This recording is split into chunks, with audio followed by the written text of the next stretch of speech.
DJ Marty, on en profite dans le cadre de Bière, Vin et Terroir pour parler d'un projet spécial parce que c'est le 80e de CJSO et tu es notre artiste invité pour ces festivités.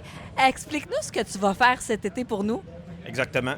Dans le fond, j'ai fabriqué des albums qui vont être diffusés en rapport avec le 80e anniversaire sur la station à partir de minuit à 2 heures environ, 2 heures, 2 heures et demie, selon la durée des albums. Et puis, c'est ça, on va avoir, si je ne me trompe pas, là, environ 11 semaines. 11 semaines de musique. Qu'est-ce que tu vas nous présenter comme musique exactement? Parce qu'on parle d'albums, là, mais on ne te connaît pas tant encore. Oui, bien en fait, je fais des albums qui visent vraiment large. De la house music des années 90. Je sais pas si vous vous souvenez les fameux clubs de Sorel. Oui. Le Jets, Crystal Club, le Bureau pour les plus vieux. Bien, ça fait partie de ces 80 ans de CJSO, les clubs et tout ça. Ça fait partie de notre essence qu'on a à Sorel-Tracy, là. Exactement, exactement. Moi, je fais partie des jeunes qui ont sorti dans ces clubs-là, dans ces années-là. Fait que j'ai la génération des années 90, la house music. Fait que je fais des albums de house music. Je fais aussi des albums qu'on appelle funky house. Le funky house, c'est de la musique des années 80, exemple Duran Duran, mais remixé avec des beats de house music. Ça veut dire qu'on a des beats entraînants qui sont derrière. Fait que c'est vraiment le fun parce qu'on retrouve les musiques qu'on connaît bien, mais en plus avec un beat house music. Puis je fais aussi du disco house, qui est un disco avec un beat house. Puis je fais aussi du new disco, qui est un autre style comme plus remasterisé, avec une meilleure qualité de son. Fait que c'est vraiment très, très, très le fun, parce qu'on retrouve les titres extrêmement bien connus du passé des discos, mais avec un son super léché, là, de très haute gamme technique, là. Fait qu'on est dans la nostalgie, mais avec une petite sauce, pimpée pour le week-end, là. Oui, exactement. Aussi, je fais du techno house qui est extrêmement récent. Puis je fais aussi du house actuel. Fait que, il y a beaucoup le champ est large. Mais t'as-tu une vie dans la vie, toi? Parce qu'on dirait que t'as beaucoup de musique là, à ton actif déjà. Oui, bien en fait, j'ai commencé à mixer à l'âge d'à peu près 17 ans sur des vinyles dans les années 90. On en avait à CJSO, ça, sur Couillard-des-Prés, puis même avant, là. Exactement. Fait qu'avec les fameuses tables tournantes SL 12 K2 qui sont super populaires. Par la suite, j'ai fait une interruption parce que j'ai eu des enfants, j'étais occupé, tout ça. Une bonne raison, hein? Oui, quand même. Puis la technologie aussi, dans le passé, sur vinyle, c'était extrêmement dispendieux parce qu'il fallait acheter chacun des vinyles à 13, 14, 15 $ dans le temps. Là. Dans le temps que les salaires étaient beaucoup plus bas. Fait que c'était moins comme... un set peut comprendre en moyen, c'est-à-dire un album, environ 30 chansons, 22 chansons. Fait que si tu fais le calcul à 14-15$ la chanson. Aujourd'hui, avec les plateformes numériques, on peut acheter des qualités de chansons qui sont extraordinaires pour environ 1,69$ pour la qualité de base, puis environ 5$ pour la meilleure qualité. C'est comme plus raisonnable. Puis c'est plus accessible aussi parce que la plateforme nous donne accès à toutes les chansons du monde au complet, là. On n'est pas limité à ce que le disquaire tient en stock. Oui. Là, tu as commencé ça à l'âge de 17 ans, mais qu'est-ce qui t'a amené là? Parce que là, c'est pas ton métier principal dans la vie, là. Ouais, j'ai un long parcours. À la base, j'ai commencé à travailler dans l'alimentation. C'est là d'ailleurs que j'ai connu Laurent Cournoyer. Dans l'alimentation, on a travaillé à la même endroit pour les gens de Sorel qui ont connu le magasin Héritage dans le passé.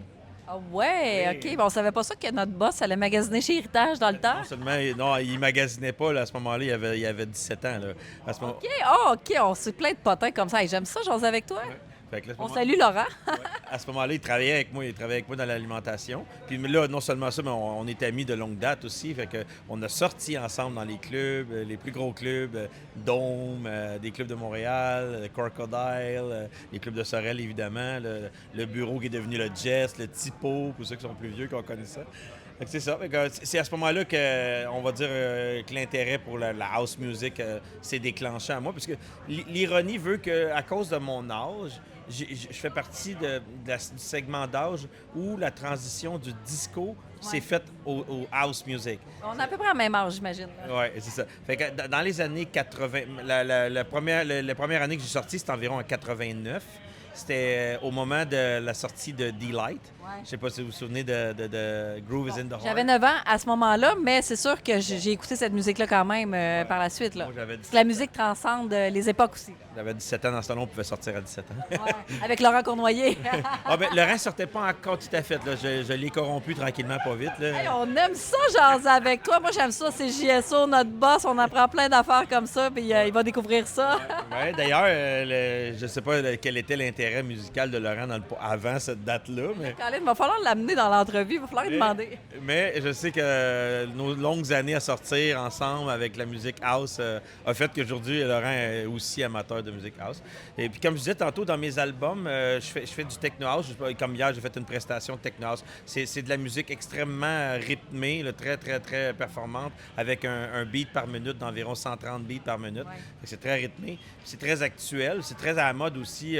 On est allé en voyage à Las Vegas. On a fait des endroits où c'est très, très, très, très, très à la mode. En Europe, entre autres, là, sont friands de ce type de musique-là beaucoup. Ici, au Québec, ça commence un peu. Là.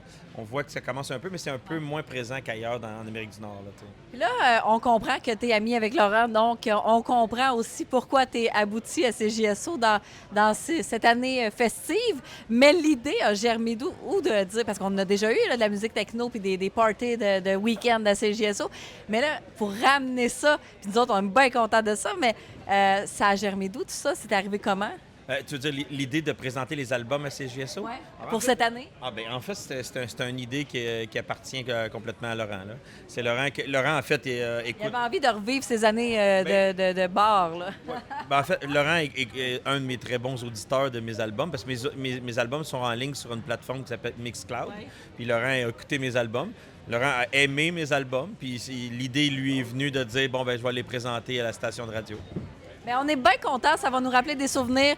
Tu es notre artiste invité pour l'été. Puis ça prenait ça, je pense. Tu sais, souvent, on rappelle les souvenirs un peu plus anciens de la radio, mais se replonger nous-mêmes dans notre époque, dans nos époques, on va être bien contents. DJ Marty, tu as un prénom, tu as un nom de famille. Oui, c'est Martin Saint-Amand.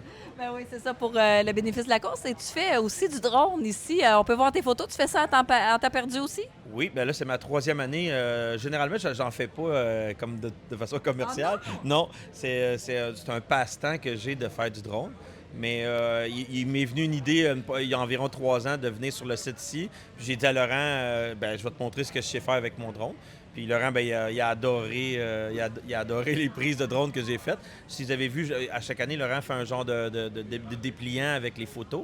La plupart des photos de drone proviennent de... C'est toi. Oui, c'est ça. C'est toi. Puis là, de fil en aiguille, de chaque année, je reviens pour faire les photos, les vidéos de drone pour Laurent. Bien, on est content, mais on va resaluer Laurent parce que Laurent était très présent dans cette entrevue où il n'est pas. Oui, DJ Marty.